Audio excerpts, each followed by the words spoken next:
Bueno, digamos, primero está Fabián Lebelnik, que es periodista y crítico de arte, y es el editor de Alem Hidalgo, y es el que nos trajo esta maravillosa novela. Julia es traductora literaria del portugués y del francés. Estudió letras en la UBA, está en este momento trabajando en la escuela de otoño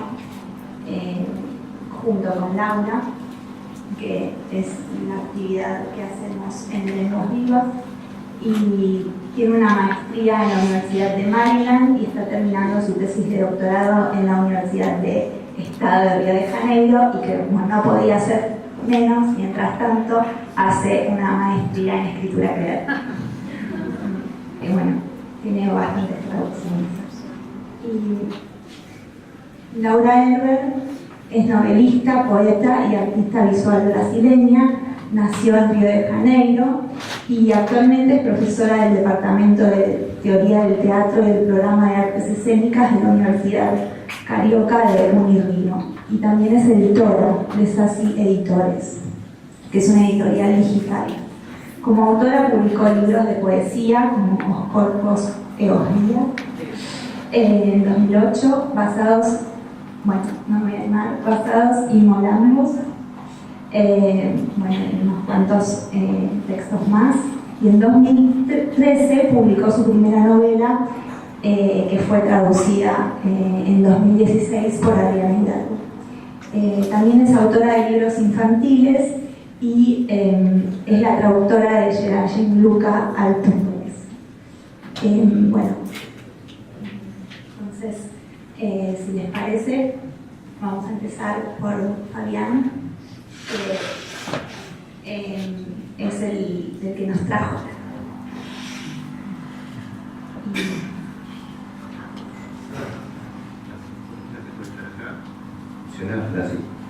Buenas tardes, un placer estar en esta mesa. Bueno, como presentó Lucía, ya vieron que los sombreros son un poco intercambiables, las funciones son amplias y dinámicas, no hay fronteras, uno se dedica a cosas a otras, hay cruzamientos todo el tiempo. Los editores nos basamos para publicar no solo nuestra propia formación, nuestras lecturas, las cosas que experimentamos, sino también de manera muy importante por quienes se sienten cercanos a la editorial y nos presentan proyectos. Entre otros, los traductores hacen una función increíble de scouting en esto de las formas intercambiables y traducciones alrededor del mundo literario. Y bueno, Laura es una de ellas, una promotora cultural increíble, las cosas que viene haciendo hace tiempo, nos conocemos hace mucho. Ella dice, yo no me acuerdo, que fui quien me recomendó que se dedicara a traducir.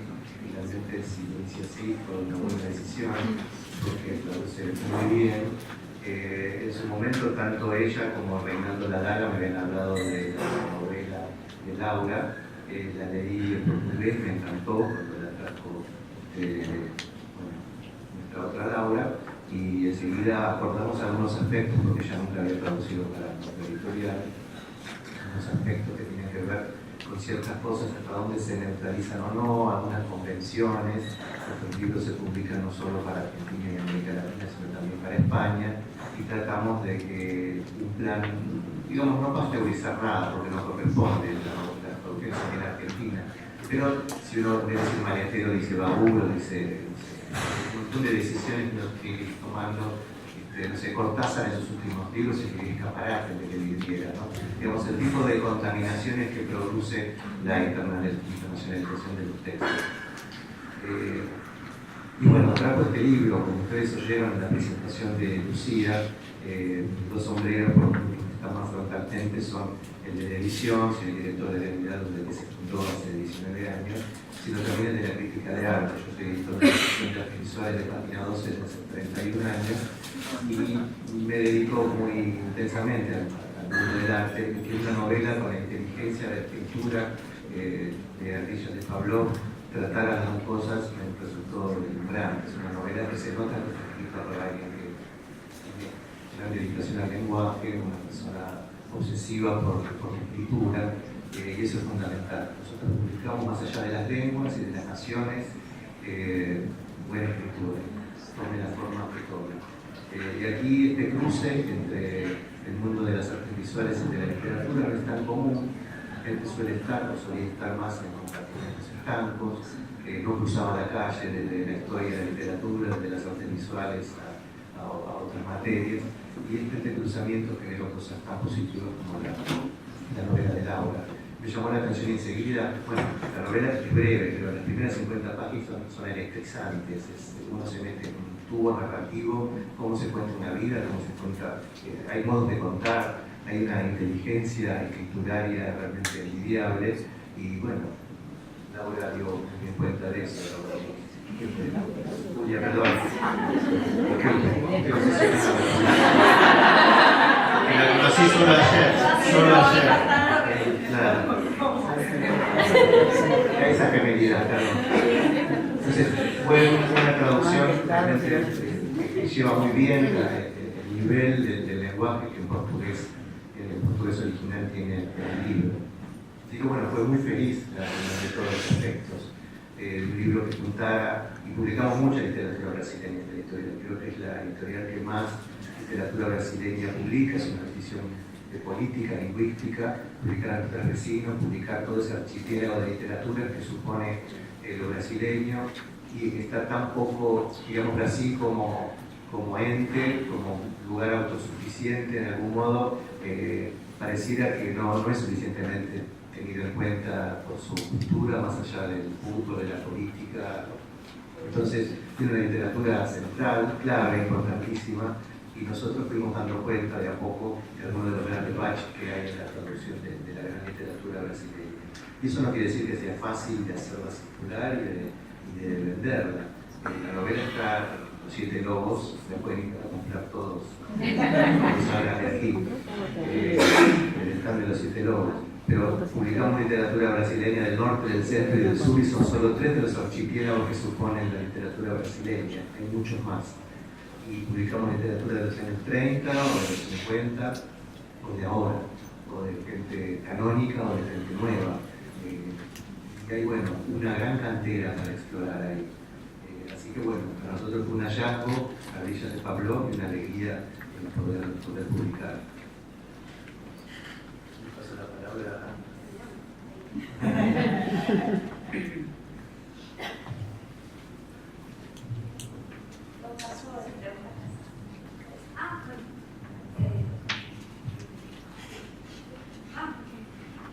Bueno, la novela, a ver, yo en una mesa anterior contando un poco cómo presentar proyectos, y no dije algo que me parece que es esencial, que algunos salen bien y otros salen mal. Yo solo les dije que hay que tener paciencia, que responden, pero a su tiempo, porque lleva mucho tiempo la lectura, ¿no? Y realmente se lee, o sea, los leen. Cuando llevaba los libros a Fabián, él los leía, me respondía, esto me interesó, esto más o menos, no sé. Entonces es un trabajo que lleva tiempo, ¿no? en la lectura. Entonces, bueno, eso decía, hay que ser paciente. En algunos casos sale mal, porque la editorial decide no publicarlo, entonces, bueno, también puede ser que a uno le quiten el proyecto, eso pasa, poco, pero pasa, entonces tengan cuidado también. Y hay casos que sale todo bien, y este es uno de ellos. Yo llevé la novela de Laura, yo venía entonces en este trabajo de scouting, entonces llevaba novelas a Adrián Hidalgo, era una de las editoriales y en las que yo quería publicar, o sea, también había algo que yo decía, yo quiero publicar a Adrián Hidalgo. Entonces él a veces me escribía a mí y decía, no sé, me acuerdo, una cita de arte como la prepotencia de trabajo, algo así, has puesto como, y yo, sí. Entonces, en fin, ¿cómo encontré la novela? Digamos, se dieron dos cosas. Una es que, como les decía antes, ¿no? Los editores orientan, ¿no? O sea, ellos dicen, bueno, me interesa más esto, más lo otro, y él hablaba de esto de las artes visuales y la literatura, y él me había dicho, me interesa este cruce. Yo me quedé con eso en la cabeza. Y viviendo en Río, hablé con un editor, el editor de Alfaguara, Marcelo Fejoni, y hablando, bueno, tuvimos una charla muy amena, etc. También escritor, sí, y él tiene traducción la novela. Algo muy importante también que me olvidé es que fíjense qué editoriales publican a los autores del país que ustedes traducen. Entonces Adrián Hidalgo ya tenía una colección, ¿no? Entonces eso, el libro de Laura también dialoga con esa colección, entonces es importante eso. Entonces, bueno, en Brasil, con Marcelo Fejoni, tuvimos una charla, bueno, yo quería saber sobre cómo era la traducción de los argentinos en Brasil. Me dijo, bueno, en fin, no fue como muy productiva en ese sentido, pero me dice, bueno, te voy a regalar algunos libros. ¿La leíste Laura Herber? Y yo dije, no. Entonces me dice, saca así del estante, dice, te va a encantar. Me dice, por la charla que tuvimos, por todo lo que hablamos, esta es una autora que te va a gustar. Entonces yo la llevé, digamos, y me acuerdo que no la leí inmediatamente, vine para Buenos Aires y empecé a leerla en el viaje y apenas la abrí, empecé, digamos, esta historia que no termina siendo historia, y empiezan estas fotos, estos archivos, estas colecciones, era como estos montones de historias y eran al mismo tiempo tan melancólicas y tan graciosas, había mucho humor, mucha ironía. Yo me reía muchísimo y al mismo tiempo había unas imágenes tan profundamente tristes que todavía las tengo. Es muy interesante, los autores tenemos, pero no sé, ¿no? El comienzo cuando envuelve, ¿no?, el hijo en un pañuelo colla poco, o después cuando ella va al café y ve el cielo raso. Están todavía conmigo esas imágenes. Entonces, cuando yo leo un libro y que me impacta una imagen, yo la voy a llevar siempre a esta imagen, digo, yo quiero traducir. Así que empecé a ver este trabajo con las artes visuales, y dije, pero Fabián me dijo esto la última vez que lo vi. Y me acuerdo de estar acá y escribirle, decirle, bueno, tengo unas novelas para llevar, y llevé otras también que hacían este cruce. Y él dijo, ok, contame esta novela, bueno, y eso, ¿no? Que era un diálogo lo que teníamos, y yo le contaba, y bueno, se las dejé, y tiempo después recibo un mail que me dicen, las vamos a publicar. Así que yo me acuerdo que saltaba de alegría. Y bueno, y ahí yo estaba en San Pablo en ese momento, pero cuando volví a Río, dije, bueno, voy a contactar a Laura, vamos a empezar a trabajar esto. Entonces, ella estaba haciendo una exposición, y yo me fijé, no sé muy bien cómo me enteré, fue a través de un tercero que conocía, etc. Que la exposición la encontré y bueno, y ella imagina que bueno, una más que viene a hablar conmigo, no es, lo otro. Y yo dije, yo pensé traduciendo al español. Y ella dijo, ¿sos vos? Yo traductora, sí, ya me contaron, pero ¿de dónde saliste? ¿No? Una cosa medio rara. Y nos quedamos hablando un montón, fue muy lindo, un lindo encuentro. Y fue muy extraño porque en general yo hacía al revés, ¿no? Conocía a los escritores, ellos me daban sus libros y a partir de ahí yo decía, bueno, me gusta, lo muestro, lo llevo, y esto fue al contrario, fue el libro que nos unió, ¿no? Digamos, yo vi ese libro y dije, es brillante, yo quiero compartir esto, y quiero formar parte de esto. Y bueno, y ahí encontrarme a Laura y empezó una amistad, y entonces bueno, fueron varias cosas que me trajo esta traducción. Y luego pasó un tiempo hasta que, bueno, lo que les decía antes, no, a veces dicen este semestre, no, o sea, el próximo, usted fue algo así. Y ahí yo ya me había mudado 3 veces de casa en Río de Janeiro, y en la casa en donde finalmente empecé a traducir fue en Santa Teresa, no sé si conocen, es hermoso, es algo muy medio idílico, no sé. Entonces, me acuerdo traducir bajo una ventana azul, era una Santa Rita, ¿no? Era todo este espacio. Y después, bueno, en la traducción, como ustedes sabrán, es una lectura muy minuciosa que uno hace. y en donde les contaba hoy en el taller, ¿no?, de otoño, donde un traductor está a varios niveles, leyendo en varios niveles. Uno más lexical, otro sintáctico, otro temático, otro estructural. Entonces uno está viendo los personajes, el desarrollo de la historia, son muchas cosas al mismo tiempo que uno está viendo y trata de que no se les pase ninguna, ¿no?, por lo menos en las primeras lecturas o en las primeras versiones. Y con Laura me pasó que empezaba y yo decía, pero acá faltaría una escena, o no, en realidad no faltaría una escena, había una escena muy graciosa donde el personaje, Cipriano, se está cortando las uñas y le está diciendo al padre que, creo que es eso, que va a estudiar arte. Y el padre casi le da un ataque cardíaco y empieza a decir como por qué él en realidad iba a ser un artista, iba a ser muy desafortunado, su futuro es un fracaso, etc. Es una escena entre eso, es algo que uno reconoce, que uno se ríe, pero al mismo tiempo es tan triste, ¿no?, es tan sombrío todo. Pero yo estaba, o sea, entendía esa parte, pero también estaba la parte de que ¿dónde se estaba cortando las uñas el personaje? Porque estaba en el living cortándose las uñas, o sea, porque decía que estaba en sábado, pero yo me quedé, ¿cómo se está cortando las uñas en el living? O sea, para mí era muy raro todo eso. Entonces, y no sé, ahí yo dije, bueno, eso lo voy a hablar con Laura, empecé a hacer una serie de preguntas que yo tenía sobre el texto.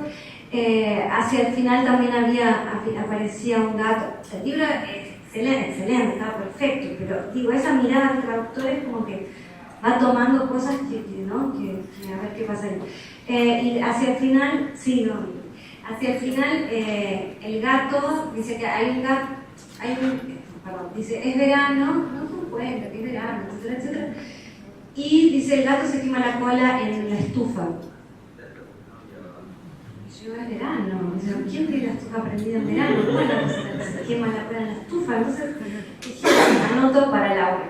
Okay. Entonces un día, bueno, después de Laura, no tiene tiempo para nada, profesora, la editorial, era un montón de cosas. Logramos encontrarnos una mañana, me pasaste a buscar por Gloria, así en el auto rápido, vamos a casa, bueno.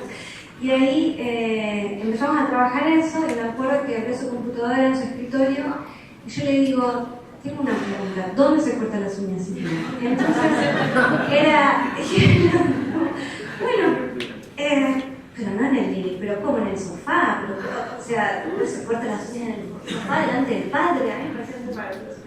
Entonces ahí empezamos a pensar, bueno, no sé, está en el baño y le habla desde la puerta, no, bueno, está ahí, entonces nos vamos a agregar algunas, ¿no?, para situar a ese personaje, ¿no? Y entonces lo empezamos a situar en un espacio de la casa y luego, pero ahí le tendría que decir quizás que, pero le hablo, bueno, no se escucha o hablamos, había una serie de diálogo entre ellos que había que reponer, porque luego de situarlo había que traer eso. Así que bueno, como decía antes, una escena de introducción de las más maravillosas que tuve, que fue estar con la escritora, las dos, recreando estas escenas, ¿no? Creando y recreando estas escenas. Y bueno, y Laura fue súper generosa en ese sentido, ¿no? Abierta. De todas formas, no me gusta, creo que nunca trabajé con un autor que haya dicho, no quiero que me cambien una coma, o sea,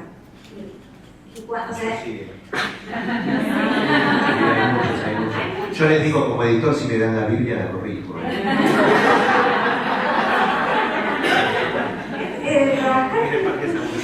La Biblia tiene partes aburridísimas, si tuviera 200 páginas sería extraordinario. No, me pasó una vez en la facultad, yo empecé en la facultad y duré muchos años ahí porque trabajaba aparte, la hice como 10 años la carrera, en la que la bibliotecaria pedía por favor el autor del libro que se sacaba de la biblioteca, y yo saqué por las clases de alemán que tenía una Biblia. Entonces me dijo, ponga autor, y yo puse la ficha Dios. No puede dejar vacío ningún casillero.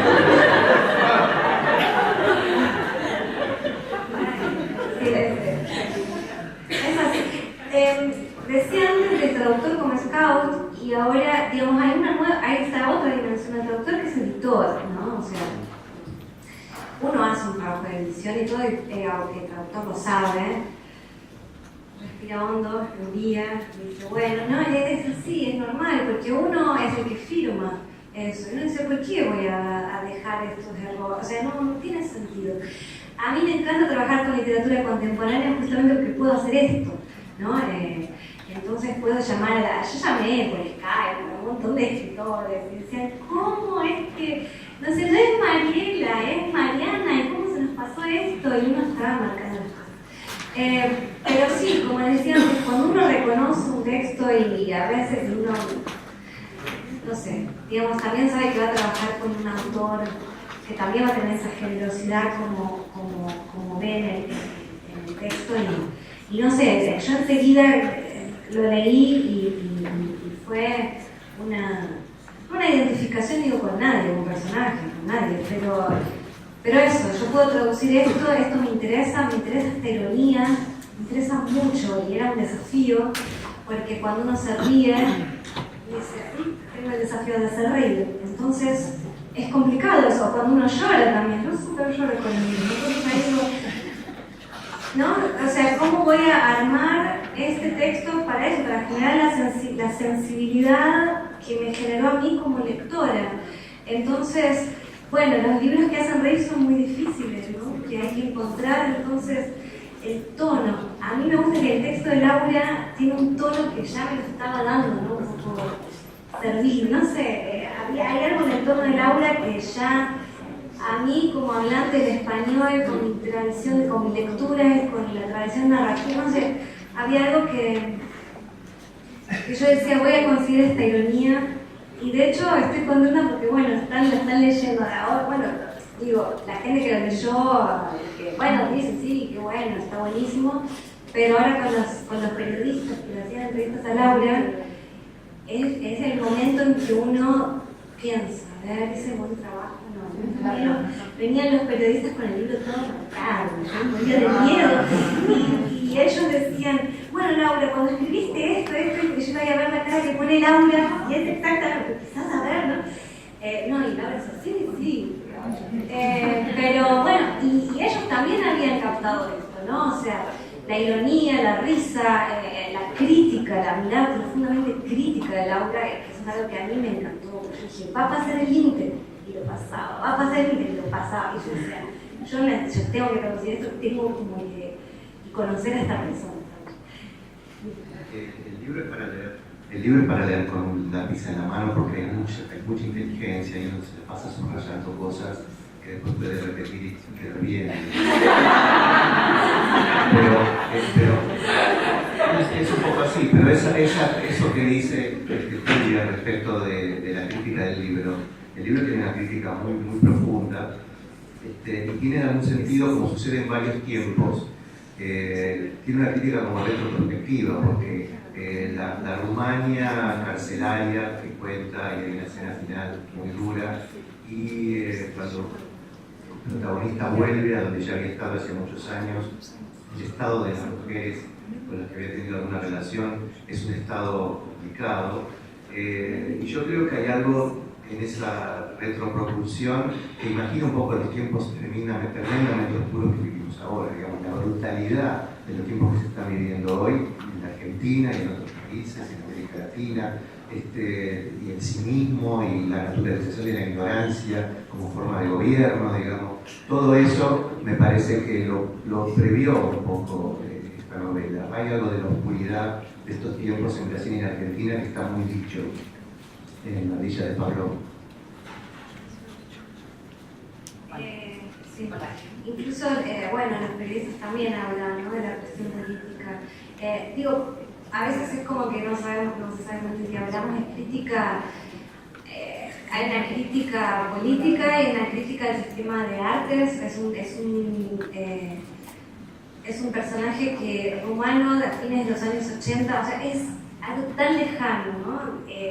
Y que va de residencia en residencia, y entonces, residencias artísticas, y bueno, y hay eso, digamos, poner en evidencia decía un poco la crisis de qué es el sistema de arte y cómo se consagran los artistas o cómo crean, ¿no? Y cuál es la capacidad creativa. O sea, estas residencias o estos circuitos habilitan o no, ¿no? Entonces, a mí me parecía fabuloso que también se podía ver en el mundo de la literatura, ¿no? Este tipo de cuestiones. La escuchamos un poco a Laura, que también ella vivió en residencia y tiene toda una relación con el arte. Sí, habla un poco. Démosle voz a los actores. Pero yo, desde que llegué en Argentina, hablo sin parar, entonces también escuchar también que hablen un poco. Bueno, estoy muy contenta de estar aquí, voy a intentar hablar en español, que aprendí leyendo literatura hispanohablante y entonces si necesito una ayuda voy con Julia y Fabián, la otra Laura también, que está aquí. Y entonces, bueno, yo puedo hablar súper bien, no creo que tengo mucho a añadir, pero puedo hablar un poquito de cómo, en qué clima interior y también de percepción de ese mundo que intento como estructurar en una forma de narración ficcional, en qué clima estaba yo en ese momento en que empecé a escribir. Bueno, yo estaba como en un momento muy pesimista, y de una hiperconsciencia un poco paranoica, ¿no? De que es muy difícil inventar un modo de ser artista que ya no sea predeterminado, sobredeterminado por un proyecto de ser un artista internacional que hace exposiciones de tantos años, que circula de una cierta manera y que eso para mí, bueno, yo empecé a hacer exposiciones internacionalmente antes de hacer en Brasil, entonces como que me vi muy rápidamente y muy joven, como con 22 años, en un sistema de jet set, de grandes museos, de grandes instituciones y viviendo en esas comunidades artificiales, ¿no? Que son las residencias artísticas en donde uno no está como solo trabajando y disfrutando de la cultura institucional. Entonces yo pasé mucho tiempo en residencias artísticas de largos meses o años y conviviendo casi exclusivamente con artistas, y eso fue también un motivo de saturación de mi invierno. Digo, no quiero más convivir con esas personas, un poco de otra gente que hablen de otras cosas, de otros problemas, y bueno, y ahí toda una cuestión también en la gestión del tiempo, ¿no? De los afectos, de las relaciones. Había personas que ya estaban como en eso de resistencias hace muchos años, que ya estaban como completamente impermeables y cínicas y que ya estaban en una manera como automática de estar se desplazando, ¿no? Entonces esa imagen muy, yo el artista nómado, el artista que viaja, que tiene esa libertad, entonces eso es todo muy cuestionable, ¿no? Entonces, y a mí me pasó de empezar a cuestionar que eso que estaba haciendo de vivir en las residencias era una manera de poder producir lo que yo quería producir efectivamente, pero también eso tenía una consecuencia en mi manera de vivir muy fuerte. Y entonces empecé a pensar, ¿lo que es ese modelo de vida artística y quién lo inventó y qué quiere con eso? Porque hay toda una política institucional y en Europa eso es más claro porque hay cuestiones de geopolítica muy evidentes. Y eso de lo postcomunismo era uno de los temas, ¿no? En ese momento, en los 2000, en el inicio de los 2000, era el momento en que todo el arte de los países postcomunistas, como lo decíamos en aquel momento, estaban como que los jóvenes artistas estaban yendo para Alemania, Francia, España, y hubo todo un cambio también en los debates, la crítica, las curadurías, los proyectos curatoriales. Y a mí eso me encantó en aquel momento de estar como frente a gente que venía de una otra periferia del arte.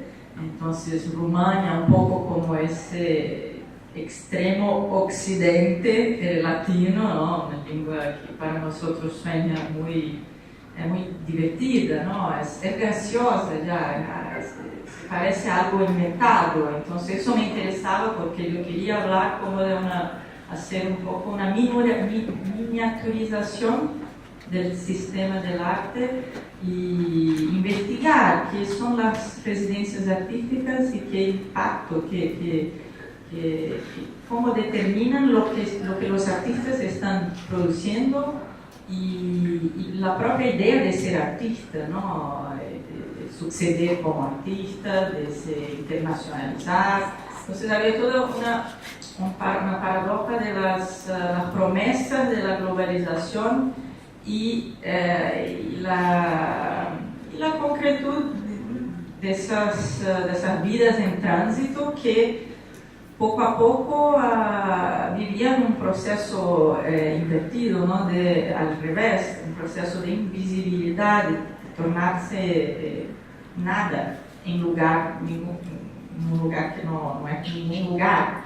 Entonces, era un poco el paradojo de una promesa de globalización en un mundo en donde los sistemas de legitimación, de crítica, la mirada crítica está todavía muy dependiente de una mirada de culturas nacionales, de debates que son específicos. Y eso me interesaba, todas esas contradicciones y que eran un poco parte de ese experimento, ¿no? Y esa sensación fue lo que también disparó el deseo de escribir, de investigar a través de una ficción, a través de un otro, porque yo tenía ideas un juicio crítico que era demasiado pesado para mí misma en aquel momento, inventar un personaje que no es mucho mejor que yo en ese sentido. Está como también hay esa melancolía, esa sensación de no hay una afuera, no hay una alternativa a eso, hay un sofocamiento, no sé, una sensación de qué hacer, ¿no? Porque si no podemos inventar una otra manera, cómo vivir en esas condiciones, ¿no? Pero a mí me interesaba inventar un otro punto de vista para pensar en otro pensamiento y así como que pensar de otra manera también. Y eso me divirtió mucho también porque tenía que encontrar un tono, me podría reír de inventar mientras inventaba y entonces eso fue un poco el contexto que pensé en hacer un ensayo, pero me aburría porque todo quedaba tan fin del mundo, apocalíptico, y al menos yo quería divertirme un poco pensando en todos esos problemas y reír también, porque yo creo que la ironía es un poco la salida cuando uno no tiene salida, ¿no?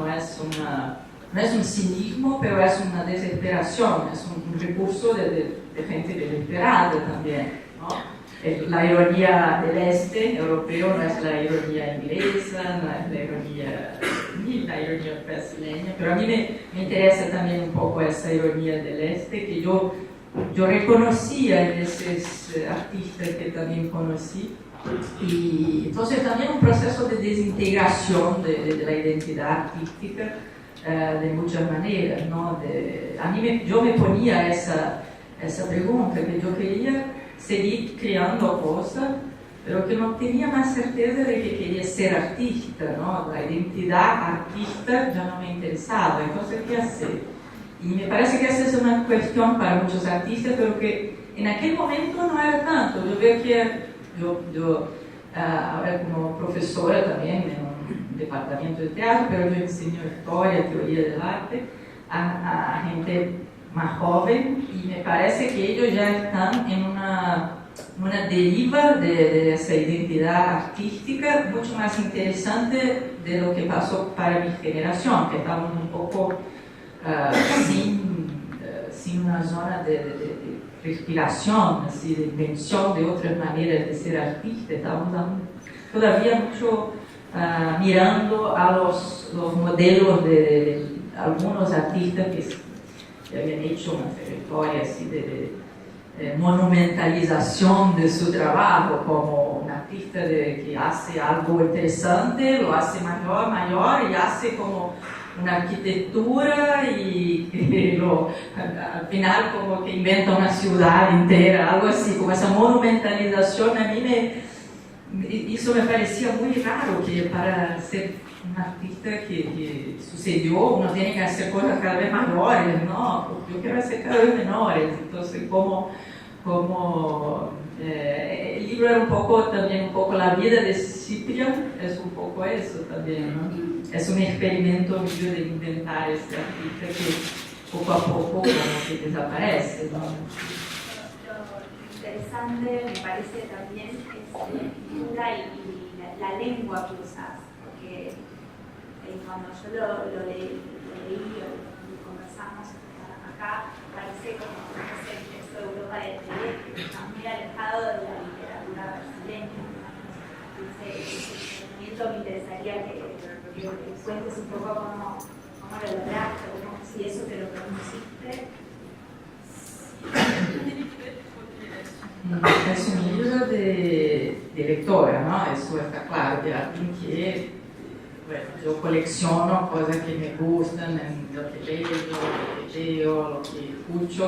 Entonces también ese coleccionismo un poco obsesivo me sirvió mucho para escribir ahí. Y para mí, yo creo que esa risa que a mí me hace falta en la literatura brasileña, que me parece hoy, a veces hay autores que son como para reír, pero a mí no me hacen reír. Entonces yo quería escribir algo para que yo misma pudiera reír. Entonces fue una cosa un poco loca, al menos para divertirme, ¿no? Entonces fue una búsqueda, porque yo no tenía como un ejemplo en la literatura en mi lengua en donde esto estuviera ahí como evidente. Entonces había algunos autores que a mí me interesaban, que tenían como una manera que a mí me hacía reír, pero es una mezcla de un montón de cosas, la literatura del este, europeo, eso es seguro, pero también un poco yo creo que un poco de aire en algunos momentos me interesaba, sí, era algo con que yo me sentía como identificada, ¿no? Una manera de estar en la lengua y sobre muchos asuntos, pasar de una cosa a otra, así como caminos un poco, aunque con todo el riesgo de ser interpretado como un pedante. Eso me interesa, esa saturación más que a mí no me importa.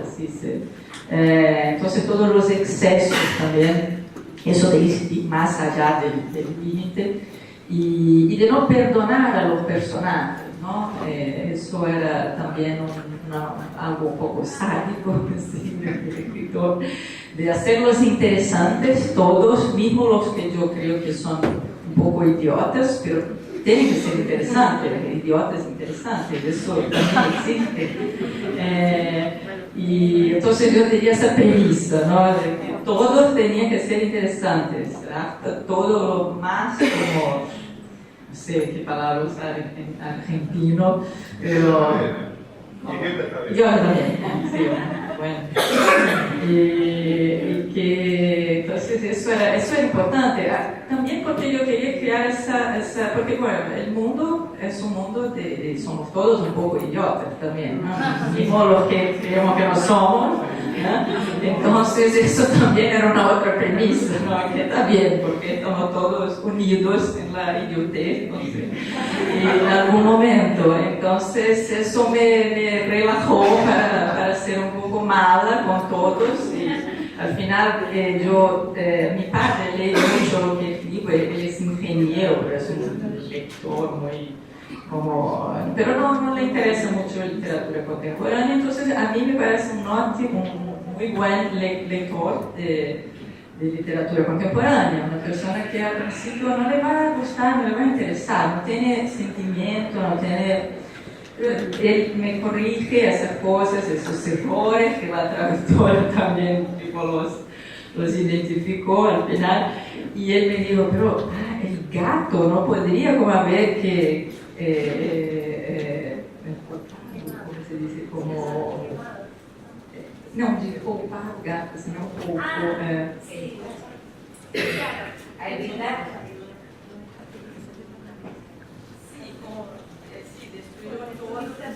Sí, que destruyó todos, incluso el gato, el personaje gato, que el pobre gato, que pasa por una situación, ni siquiera se salvó el gato, eso que me dijo mi padre al final, y yo me quedé muy feliz, eso fue, sí, ni el gato, nadie.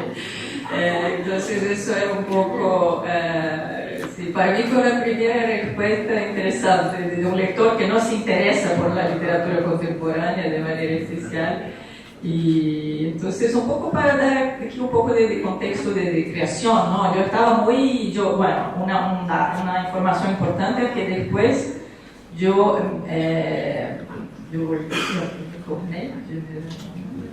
volví profesora, ¿no?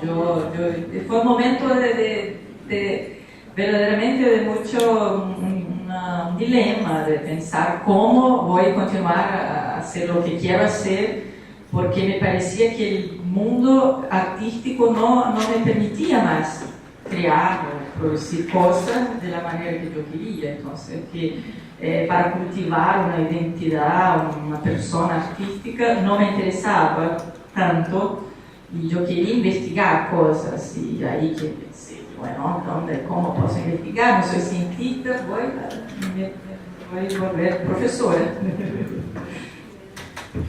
Hay una en la página 63, está la respuesta a la pregunta que Julia se hizo de por qué estaba prendida la estufa en verano. Y dice el narrador: un artista es siempre alguien muy parecido a un sujeto que busca parecer interesado en la conversación, pero que en el fondo se pregunta si no habrá dejado el gas abierto antes de salir.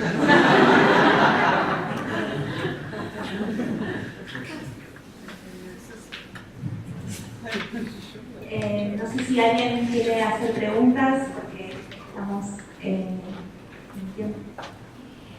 Una pregunta para Fabián, porque me llamó la atención, quería saber si es una excepción en la historia poner en contacto al autor y al traductor, porque venimos de charlas, jornadas y escuchamos la palabra de escritores. O sea, realmente en algunos casos, traductores nos cuentan que se han prohibido el contacto, cosa que como traductora no lo puedo imaginar, pero sucede.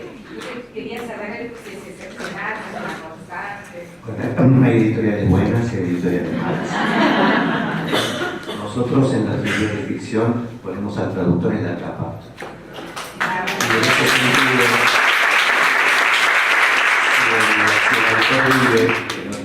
y el traductor también que estén en contacto, lo mejor que puede suceder es que se crean buenas conexiones. Y no sé si intervenimos también. Es algo que no dice el editor, es algo que hace el traductor. Digo, a mí, bueno, no sé, yo siempre me puse a ¿en serio? Ay, nunca me pasó algo así. Bueno, eso para que sirve como una segunda que... O sea, las notas le tienen que facilitar el acceso porque no lo tiene, o sea, le tenemos cierta edad, claro. Quería preguntar. No, termino de decir esto, nomás que en algún caso, por ejemplo, a uno le llega a través de la editorial y no tiene contacto previo con el autor. Entonces tiene que pasar por la editorial para decir, en mi caso, necesito hacer consultas, necesito encontrar los peros, encontrar aquí lo que no es para hablarlo con vos, para hablarlo con el Una cosa que yo siempre trabajé al revés, o sea, desde el contacto con el escritor llevarlo al editor. Siempre fueron proyectos que yo amé. Muy pocas veces me dijeron este tema. Y si no me las rebusqué en Facebook, y email, Sí, yo, pero a veces hay algunos que nos han contado que es ponía difícil. muy dentro. Sí, uno tiene que buscar en las editoriales. Bueno, pero bueno, ese es como el Perdón, tenemos... Eso fue lo que Perdón.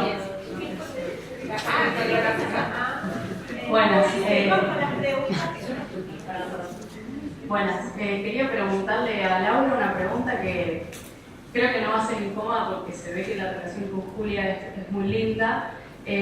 ¿Cómo sentís que, digamos, que mejoró tu obra o qué cosas cambiaron y que decís, wow, qué potencial aparece en la traducción, ¿no? Es difícil porque sí, como para mí, bueno, la sensación que tengo que es algo más intuitivo, ¿no? No es que yo leí para pero la impresión que yo tuve es que Julia realmente a ella también fue una especie de juego y de diversión de intentar hacer emergir ese humor, ese senso de humor, esa risa, ¿no? Y al mismo tiempo que, bueno, me dejó corregir algo que era un equívoco, eso la tengo que agradecer para siempre, porque yo estaba muy desesperada cuando descubrí que era verano, pero el gato con eso de quemar y eso fue como una cosa, una anécdota, pero que pasa, ¿no? Son millones de cosas, pero el libro pasó por tantas revisiones que yo decía, pero nadie lo vio, que había ese error, ¿cómo pudieron dejar así con ese verano que no era verano, así? Entonces yo estaba como muy furiosa con mi editor y digo, no, disculpa, fue toda una situación. Y también con mi padre, porque ingeniero cartesiano que me ayuda, mismo si estoy haciendo algo experimental, hay cosas que uno no puede, como que ¿no? Hay límites. Y entonces, pero a mí me parece que no solo, yo tengo que decir que me parece que en ese caso, no solo en nivel de la lengua, de la traducción de la lengua, pero que ella tuvo una percepción de que ese libro podría dialogar con la literatura argentina. Y eso me lo dijo desde la primera vez en que hablamos y que yo le dije, sí, mi sueño es que sea publicado ahí, porque me parece que en Brasil a nadie interesa tanto así. El libro tuvo mucho buena recepción, pero me parece que no encontré ahí, o encontré pocos lectores que están como dentro de una idea de literatura que está movilizada aquí, ¿no? Y eso me parece que Julia, ella como que identificó ese potencial de diálogo con la literatura argentina. Entonces, eso es un poco más allá del trabajo concreto de traducción. Y entonces, pero a mí me parece por la recepción del libro aquí, las personas que lo leyeron, que me están como entrevistando y hablando, que, bueno, parece que es el mismo libro, pero en una lengua y una cultura literaria en que él hace más sentido, ¿no? Que como y eso me encanta, así que tengo que volver una escritora argentina, ¿no? Inmediatamente, porque no tengo tantos interlocutores con que puedo realmente hablar de las cuestiones que el libro propone, ¿no? Entonces, eso me encantó. Entonces, me parece que sí, que está muy lograda esa traducción, aunque yo no puedo como decir en nivel técnico o lingüístico que pasa, ¿no? Pero no, yo estaba como, para mí es una mágica, ¿no? Uno escribe algo y de pronto como está en una otra lengua y que funciona y que es lo mismo y no es lo mismo, ¿no? Eso es doppelganger, ¿no? Los traductores son productores de doppelganger, ¿no? En el mundo, y eso es fascinante, ¿no? ¿Alguna otra pregunta? Bueno, Perdón, sí, quiero el contacto del escritor con la autora es anterior, o sea, ¿cómo llega a tus manos el material de Laura? Sí, yo lo A expliqué. través de él. Sí, a través, a mí llegó a través de Julia y también Reinaldo Ladana me había hablado. Perdón. Y a su vez yo había leído el libro de la pareja de Laura sobre ese mapeo de la literatura brasileña, un libro muy interesante que a mí me sirvió mucho como editor también de literatura del Brasil. Así que todas estas cosas. Igual, respecto de la calidad de la traducción y del contacto, me parece que es fundamental, porque el traductor que haga esto por dinero está perdido, digamos.